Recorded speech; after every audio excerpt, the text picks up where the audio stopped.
බුදු හිමියන් වඩිනවා.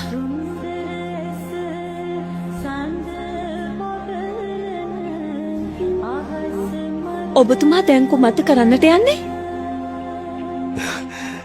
සිරිපතුල් වල මඩ තැවරෙන්නට නොදී මා බුදු හිමියන් මේ මඩ ගොහරුවෙන් එගොඩ කරනවා. ඒත් උන්වහන්සේට පූජා කරන්නට මලක්වත් මා ළඟ නැහැ.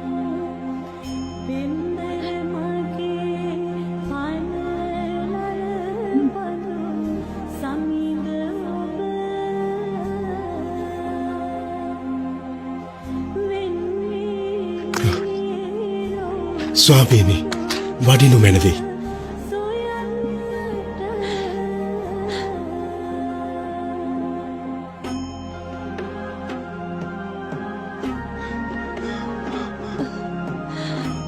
ඔබ වහන්සේගේ ශ්‍රී පායුක්මයට මම සේතුවක් වෙම්වා.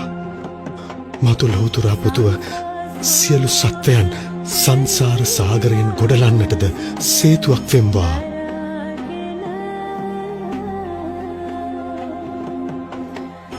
මහණෙනි, මට ජීවිතය පුදාහොත් මේ ධානලාභී තපස්සී පුරුෂයා දස පාරමිතා පුරා සාරා සංඛ්‍ය කල්පලක්ෂයකින් මතු ගෞතම නම් බුදුවන්නේය. යශෝදරා නම් කුමරිය අගමෙහෙසොන් වෙයි. රාහුල නම් කුමරා පුතු වෙයි.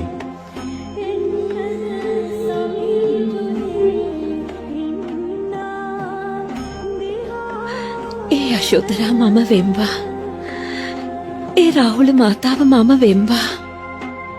පාරමිතා පූර්ණයට අනුබල දෙමින් බුද්ධත්වයේ දක්වා ආත්මයක් පාසා සංසාරය විද යන්නට විවරණ ලබම්වා.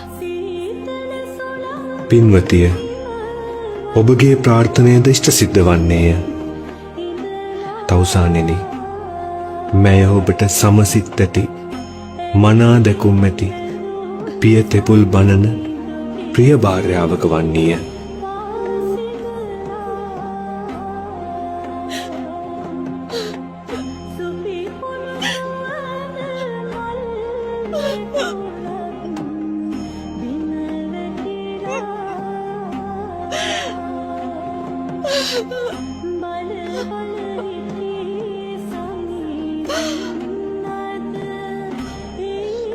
උන්වහන්සේ ස්පර්ශ කරන්න එපා යශෝදරා.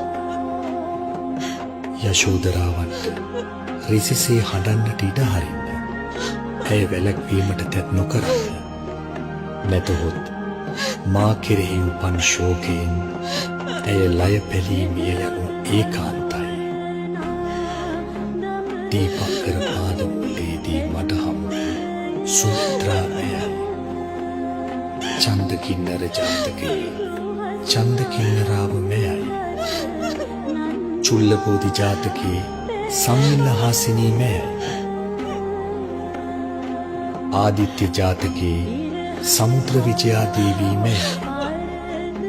චුල්ලසුත සෝම ජාතකයේ චන්ද්‍රා දේවී මෙයයි. උම්මග්ග ජාතකයේ අමරා දේවී මෙයයි. වෙස්සන්තර ජාතකයේ මත්‍රි දේවී මෙයයි.